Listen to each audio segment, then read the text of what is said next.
Shalom and welcome to another in our series of podcasts from Temple Beth Am, a dynamic center for conservative Judaism in Los Angeles.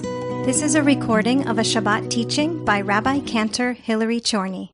This morning in our Beit, we already started learning about Pinchas from the end of Parshat Balak.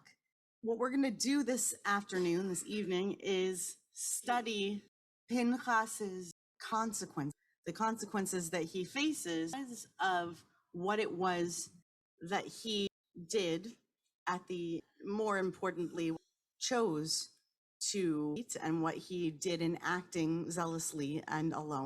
And I'd like for us to start from a place of not being sure if the consequences for what he did were exactly a reward.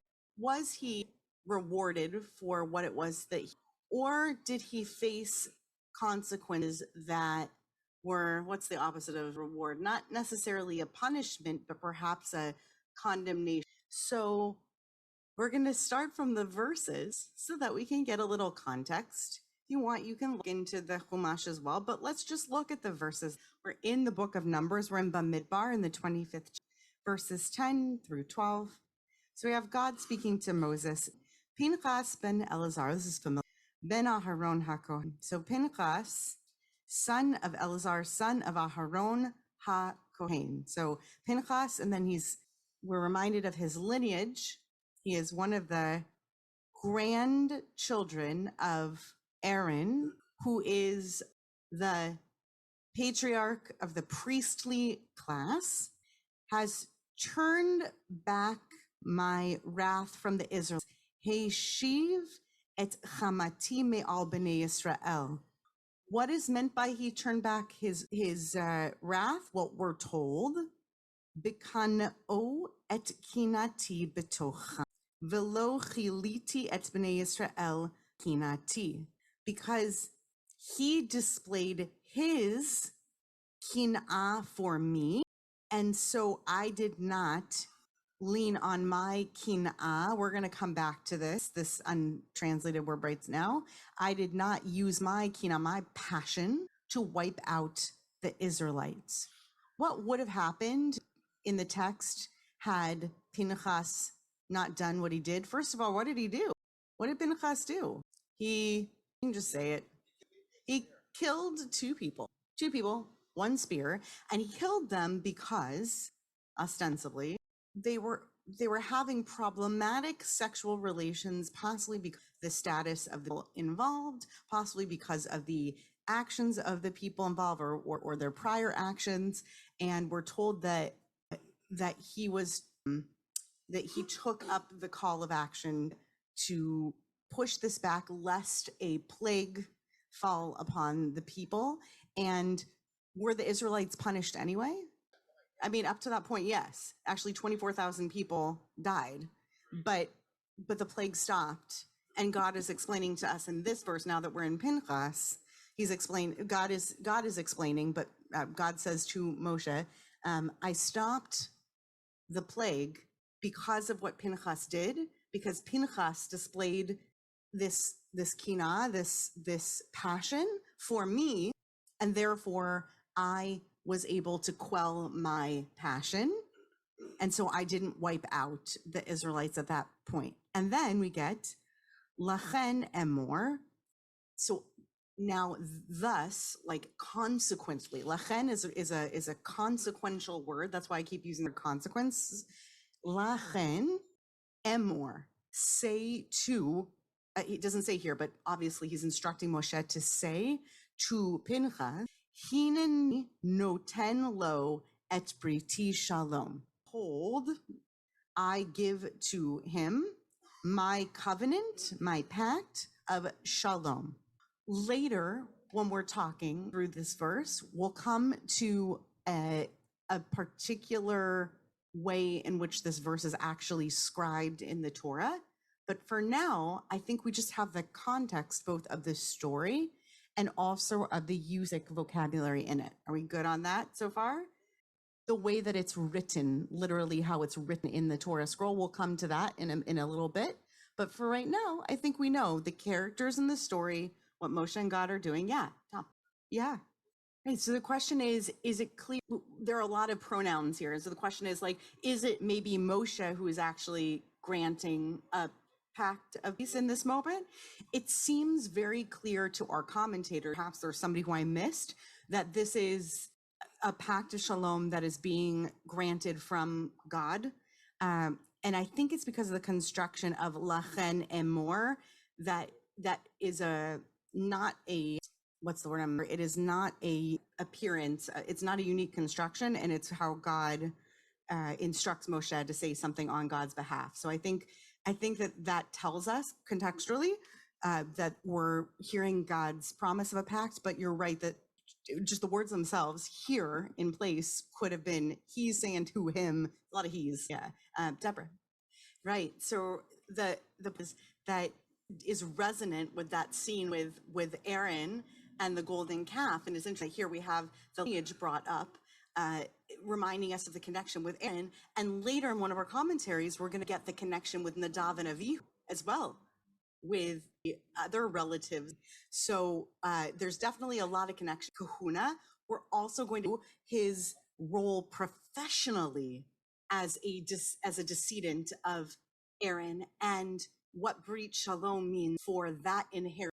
So let's move into the commentaries, because there are a lot of them, and I think there's a little bit to say about each of them. So first of all, Rashi 11th to 13th century school of commentary says the et briti shalom shetehelo livrit shalom ki adam hamachazik tova v'chanot lemi she'osa imo afka peresh lo hakadosh baruch hu shalomota. So it means that I give him, meaning I, God, give to Pinchas my Brit, my covenant, so that it should be to him like a covenant of peace, just like a person who shows thankfulness and gratitude to somebody who has done him a kindness. So here, the Kadosh Baruch Hu, blessed be God, expressed shalom to Pinchas. So it was like a friendly expression of gratitude. I think this might be one of the plainest interpretations of Brit Shalom. What is a Brit Shalom? It's a thank you card from God, right? What's Brit Shalom? It's like an expression of gratitude from God. It's a little bit like we don't actually get any practical understanding of the imp of the lachen, just that it's like a thank you card from God. It's like the mayor giving you, right? It's like you're not going to use the key in the doors, but it's meaning. Okay, Sforno, Tater, 15th century. Don't quote me on this, and now it's on YouTube. But no, I'm pretty sure 15th century Italian commentator. Et briti shalom. So he says, mi malach hamavet. He says this is a brit shalom, a covenant of peace from the malach hamavet. What does it mean to have a covenant of peace with the angel of death? He quotes Oseh Shalom Bimromav. God is the maker of the peace in the high heavens, wherein, by the way, the Malach HaMavet is found. So what is the Brit Shalom that's being gifted? If it's a Brit Shalom, as in God is the maker of peace in the high heavens, a long life, exactly, Irv, a long life. So what's a Brit Shalom? A Brit Shalom is, apparently this is being read in the Eov, as Sforno gets in, with Eov, with Job, with the book of Job, which is quoted here, that similarly in the book of Job, the understanding is that a long life is the gift of shalom, that shalom is being spared from the Malach Hamavet, from the angel of death. But by the way, in the book of Job, being spared from death, is that being entirely? Absolutely not. Okay, and I want us to keep that in mind as we're looking at the other commentaries, because I think that context is very, you, sir, are now personally, you individually have been given the Brit Shalom. You've been given the Monopoly card, like you can turn this in with a, what's that from the chance pile? You can turn it in, you can give it to the Malach HaMavet, you can say, God said, you got some more time, okay? But that's just personally. That might not spare you from all sorts of human. Anybody want to add something, ask to the next commentary? Okay, was that what you were going to say? Okay, so AJ is already writing in her mind historical fiction novel in which Pinchas is the name of our Civil War hero, slash complicated antagonist, depending on how she writes the book. By the way, sometime we should talk about how my grandfather grew up in Petersburg, Virginia, where some of his teachers, because he was born in 1915, some of his teachers had grown up through the war there. So here we're simply translating that kof, or some people call nun aleph, as passion, okay, as passion, as a simple translation. What I was noting is that later we're going to read a more playful from a different rabbinic text that has a story, this in a more playful way, but it's just the direct God has passion, so we got both of those. So we'll go to the Chis. Now the Chorny gets a little bit practical, I think. Chorny says, what is Brit? It means that lo lira mikrove zimri v'kosbi. Be too afraid of the krovim, the close relatives of the two folks whose names just read before, the folks he killed. So what is he being spared from? Revenge, vengeance, right? He's being protected from the fear of, I of all the commentaries, spoiler alert, I find this to be the most compelling read, right? The most compelling. I'll tell you why I find it the most because having amongst all of the people, right? So lechen emor, go ahead and say among all the, God is granted Pinchas, right? I think that the practical effect there, right? Not just being pardoned, but he's being commended for this action.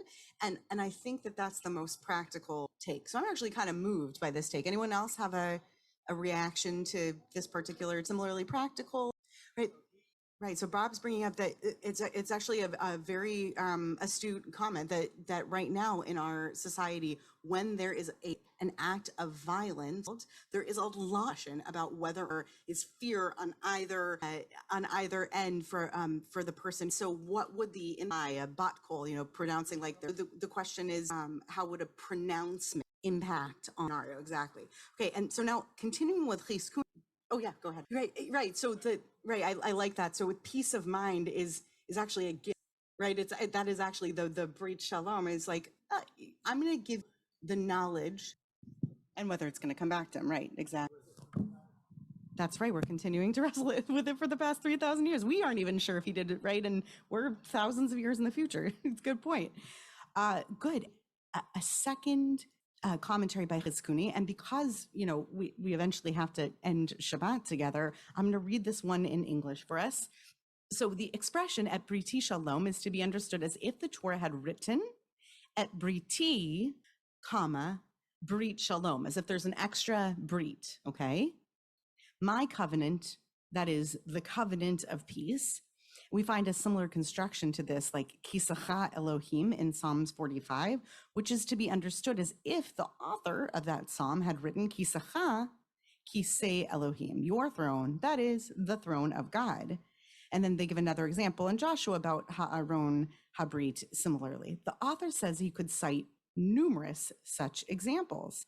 An alternate interpretation of the expression T Shalom says that Pinchas had been, that as a result of his having killed a human being, something forbidden for a priest to do, he might have to forego his status as a priest.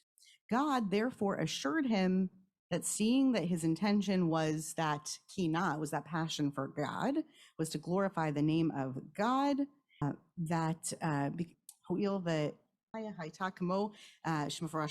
this, so he need not to fear such consequences. This will be spelled out for.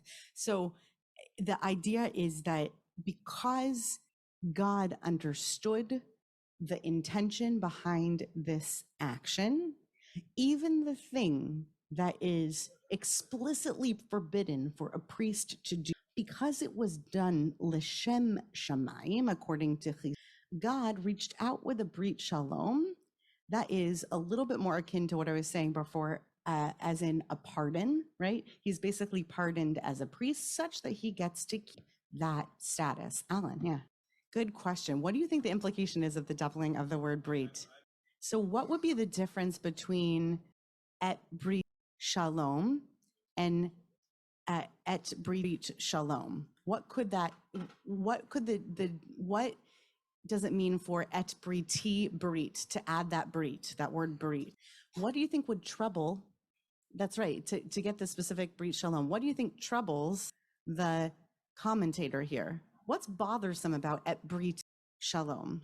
So one problem could be just giving the covenant of peace to someone who killed someone. That could be problematic, right? So the idea being that there must be different iterations of a Brit from God, because we've seen God give other covenants before, and therefore this must be God clarifying which type of a covenant it is, for a lot of reasons, because we want to be clear that God could have given a different kind of Brit here, possibly because we want to be clear that when God is giving this specific Brit Shalom here, it's not God re-giving the Brit that, what other Brit have we seen in the Torah so far? Right, covenant between the pieces. We saw a Brit with Noah, right, with a rainbow. We have lots of Brit.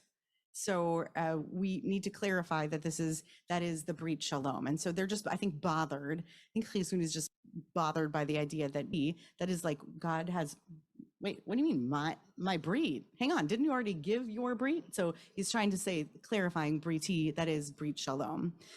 That's how I understand that comment, but you're right, it is kind of obscure. So we're gonna go into Ha'emek Hadavar, which is this Hasidic commentary that's going to take us into the psychology just for a moment, as is the Orchot Tzaddik, about that killing of them. Because remember, we were talking just a moment ago, having brought up the pardon on behalf of God, saying, I know you killed someone, but because you killed someone for the sake of heaven, it's okay, you can stay priest. So Ha'emek Hadavar says, Pinchas, he was promised. What was he promised?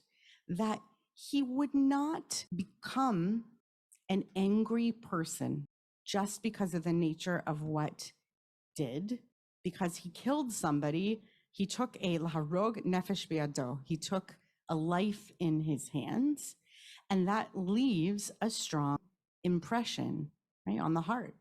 And however, since he did it for the sake of, he received also the blessing that he would always be in peace and serenity. Who else did we see kill someone with their hands and did not become a person who was a person of Moses? But did he have some anger problems? He did have some anger issues, right? So I actually, the text doesn't bring Moshe as an example here, and I kind of think there's a good reason to bring Moshe as an example. I actually think that this is a very wise comment. I think he says it without saying it. Like, we know that we've seen in the Torah that maybe it changes you, right? Maybe it does make you an angry person. So it needs to be acknowledged. Yeah. And Cain and Abel as well, right? It changes who you are. Exactly. That's exactly right, Joey. Moses killed the Egyptian for beating a slave. So we're going to look at the next source. So Moshe was jealous of the Egyptian, as it said, and he smote the Egyptian. And so we find in the case of Eliyahu, when he said, I've been very jealous, meaning take a look at the Hebrew, kanoa kinati, right? So it's the same word. I have been very jealous for God, the God of hosts, Adonai Tzvaot, for the children of Israel have forsaken your covenant. Right? All of these words, et britecha b'nei Israel, all of these are very resonant words. You see that? All of these are shared words, even if you're not so familiar with reading the Hebrew. V'chein nemar, I see your hands in 1 second. V'shem yitbarach natan lo gemulo al kach. And so God, may God be blessed, gave him his reward for this, as it is said, behold, I give to him my covenant of peace. What was Eliyahu's reward? Anyone remember? How is it that Eliyahu comes to visit us all these times and places? He doesn't really die. Fantastic. Hold that thought. And also, I know you had a thought on this too. It sure does. Jealous does seem like a strange word in the context of Moshe beating the Egyptian. But when we start to think about that word as of passion bubbling up, and that the commentators commentate into that moment, that passion can come from a place of l'shem shamayim, from a place that's for the sake of heaven.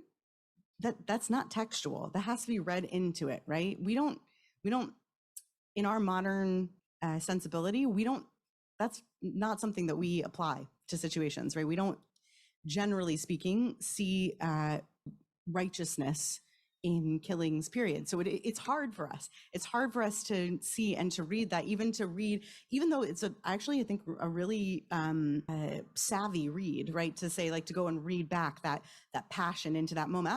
Moshe, right, it was passion. And so Moshe was passion in that moment. That's hard because it's hard for us to apply a connotation of positivity to that moment. So AJ's hand, and then Irv, and then Bob. Yeah.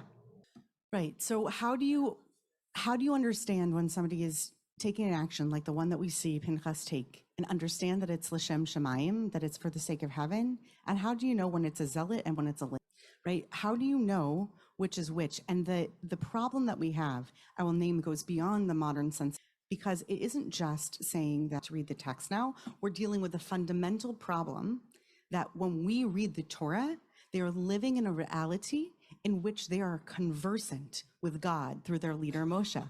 So they have the benefit of consulting with the divine, right? So this is why it's so difficult, because, like, oh, great, no problem, I actually have an answer for you. God says it's all good, right? And Pinchas, and whether or not you believe literally what happened or not, nowadays we don't think of the reality as one where we can consult the divine and get the answer to that question, and that it takes to believe that any one individual, as opposed to a system, even a broken system, but the hubris that it takes for an individual to believe that they have the answer without us, and we're all pretty much in agreement, being in a conversant relationship with the divine, that's what makes for zealotry. Right? That's me on my pulpit saying that. Like, that's the trouble with zealotry in a human world where we're not in conversation with the divine. So I really struggle with what you struggle with as well, because how do you find that line? And we encountered it all through history since then. Exactly. And these texts themselves have been wielded for some of those sakes. Exactly. I haven't forgotten that Irv had something to say, and Bob as well. Yeah. So what Irv is saying is that the zealotry, like what makes for the L'Shem Shemayim is so hard. Well, first, let me repeat the comment for those who couldn't hear. The concept is that Pinchas gets a whole chapter because we need to understand what it means to stand up on behalf of some sort of a greater good when people are going. The trouble is, just to go back to what I was saying a moment ago, that we don't live in a reality in which we have access to that clear-cut bat kol, voice of the divine, telling us what is right and what isn't right. And so we have to wrestle with beyond what they have in the text. And I'm going to leave it at that so we can get through a few of the other commentaries, unless, did you say something on behalf of Bob too, or did you want to add something? So that's interesting. So Bob says, justice, that you say it is sake of God, and so we could call that L'Shem Shemayim. The challenge is courts are inhuman, and therefore as justice is carried out, what one person's justice is another perversion of justice. And this is where we witness in our humane realm a conflict of seeing people on the one hand as zealots, and on the other hand as here. God says it was just. Wouldn't it be great if God could come down and tell us if everything was just? Okay, so Rashi, I brought Rashi back here. We don't need to read the Rashi to make sense of the Avot de Rabbi-Natan. It's okay. I thought we did. I take it back. I don't think we need it. We're just going to go into the Avot de Rabbi-Natan. And I promise you that there is a purpose to this long story. So do people know Avot de Rabbi-Natan a little bit? Do you know this story? Does anyone know about this book? Wonderful, ancient piece of Aggadic literature that I love for its stories, for its collection about who the rabbis were as characters. So it tells us much more than other of the earlier works of Avot about the characters of each of the rabbis who were studying in the earliest schools, in the earliest Amor. So I'm going to read us this story. I happen to really love this story. It's going to take us all the way back to that first question, which AJ brought us back to, which is why the Kina is in. Rabbi Shimon would say there are three crowns: the crown of Torah, the crown of priesthood, the crown of kingship, and the crown of a good name is the greater than all of them. How does the crown of priesthood work? Crown of priesthood, who has the crown of priesthood? You got to be born into it, right? Including our friend Pinchas, right? You're a friend of mine. Okay. Oh, I barely have enough time to do this. Okay. So even if someone paid all the silver and gold in the world, we could not give him the crown of priesthood. Everyone knows that joke, right?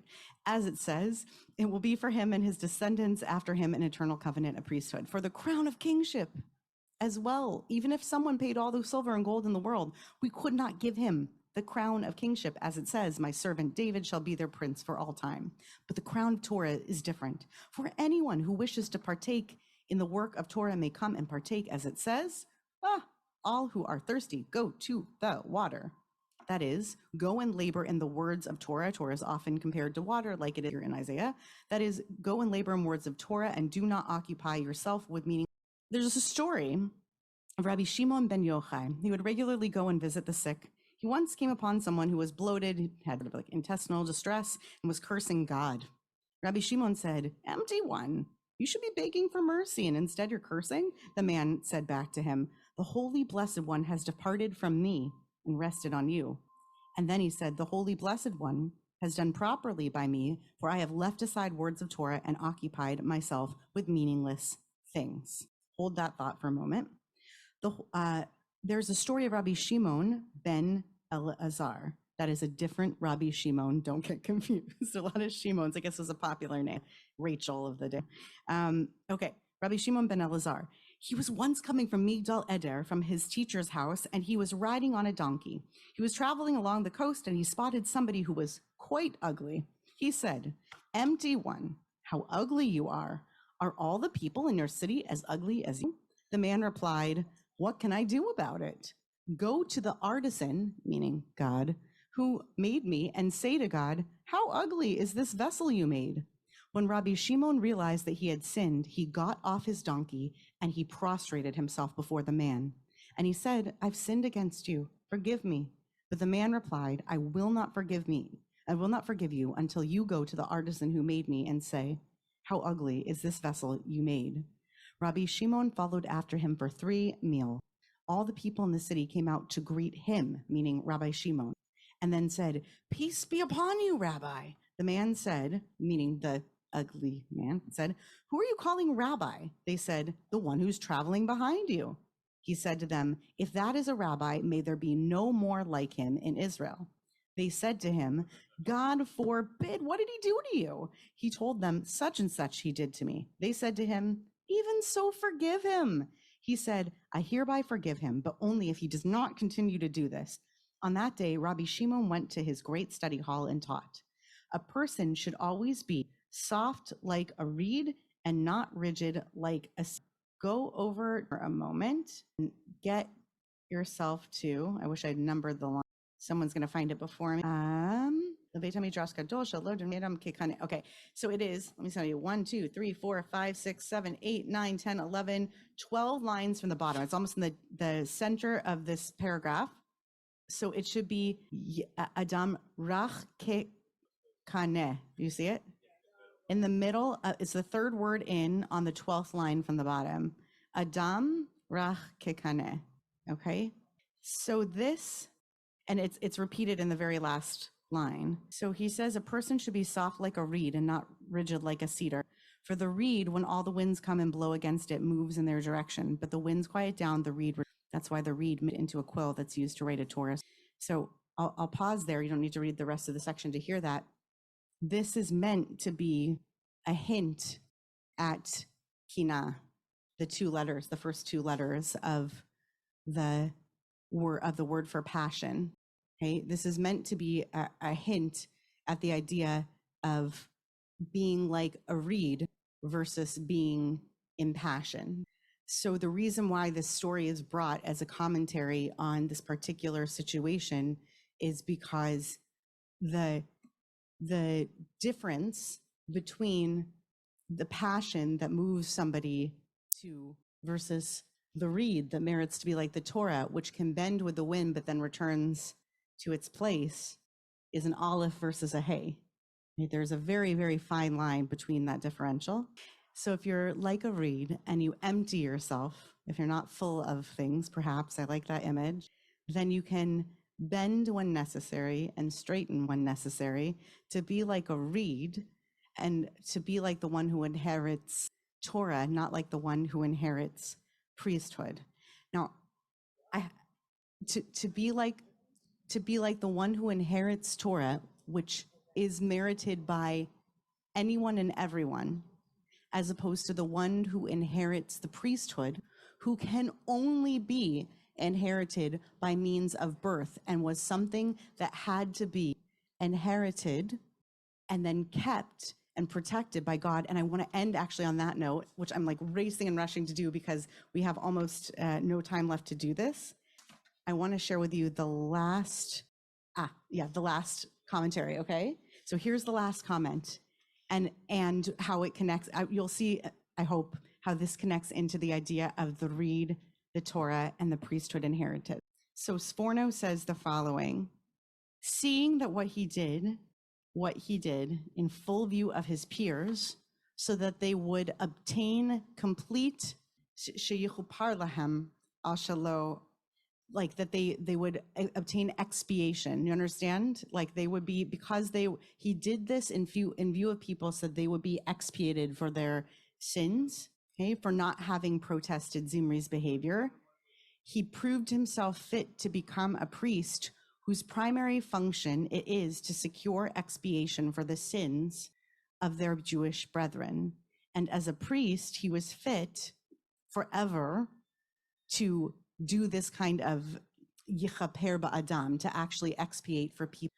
So what did God see fit to preserve Pinchas's life for? Why was Pinchas given a Brit Shalom?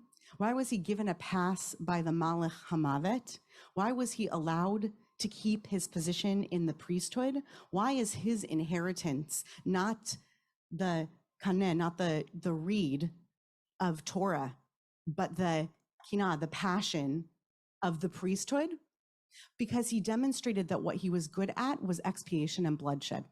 Now, it's complex. I'm not saying that it's wrong, because the Torah and our commentary doesn't say that it's wrong. But I believe this complicates the idea of whether or not it was a reward that he went on to keep the priesthood. I really do. I think that the inheritance of the priesthood, the fact that he had to spend the rest of his life reliving slaughter, was quite the condemnation.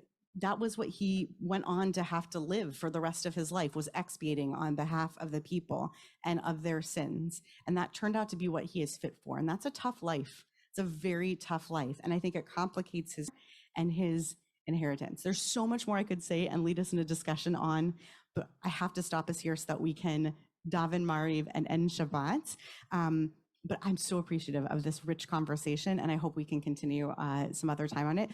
You have been listening to another in our series of podcasts from Temple Beth Am, a dynamic center for conservative Judaism in Los Angeles.